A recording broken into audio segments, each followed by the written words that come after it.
एक पंडित के घर एक बेटे का जन्म हुआ।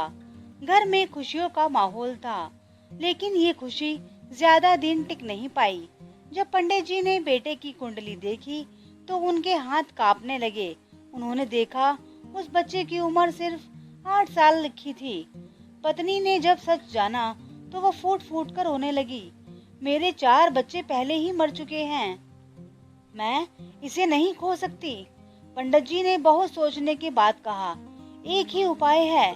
अगर इस बच्चे से कभी कोई काम नहीं करवाया तो इसकी उम्र बढ़ सकती है। बस फिर क्या था। माँ ने बेटे को अपने सर पर बिठा कर रखा। उसे कभी कोई काम करने ही नहीं दिया। वो सिर्फ खाता, खेलता और आराम करता। और देखते ही देखते वो 8 साल नहीं 18 साल का हो गया। सब कुछ ठीक चल रहा था, लेकिन एक दिन एक सैनिक घर आया। राजा ने पंडित जी को पूजा के लिए बुलाया था। माँ ने कहा वो घर पर नहीं। सैनिक बोला तो बेटे को भेज दो। माँ डर गई। उसे पंडित जी की बात याद आई, लेकिन बेटा बोला, माँ बस एक बार जाने दो। और लालच भी था इनाम का।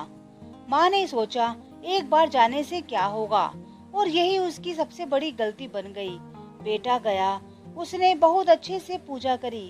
राजा खुश हुए और उसे ढेर सारा धन देकर विदा किया। लेकिन जैसे ही वो घर लौटा, अचानक उसकी तबीयत बिगड़ने लगी। वो जमीन पर गिर पड़ा। उसी समय पंडित जी भी घर पर लौटे। उन्होंने बेटे को देखा और सब समझ गए। उन्होंने गुस्से में कहा, मैंने मना किया था ना, इससे कोई काम मत करवाना।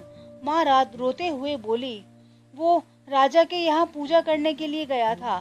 पंडित जी ने गहरी सांस ली और बोले, हमारे बेटे पर जन्म से ही एक कर्जा था। जब तक वो कर्ज बाकी था वो जिंदा था। आज उसने हमारा वो कर्ज चुका दिया और अब उसकी जिंदगी का कारण भी खत्म हो गया। कुछ ही देर बाद माँ की गोद में उसके बेटे ने हमेशा के लिए अपनी आंखें बंद कर ली।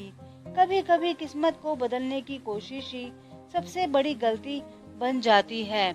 और इससे हमें ये भी सबक मिलता है कि हम इस जन्म में किसी न किसी का कर्ज उतारने के लिए ही आए हैं। दोस्तों, आपको कहानी पसंद आई हो तो लाइक और शेयर जरूर कर दीजिएगा।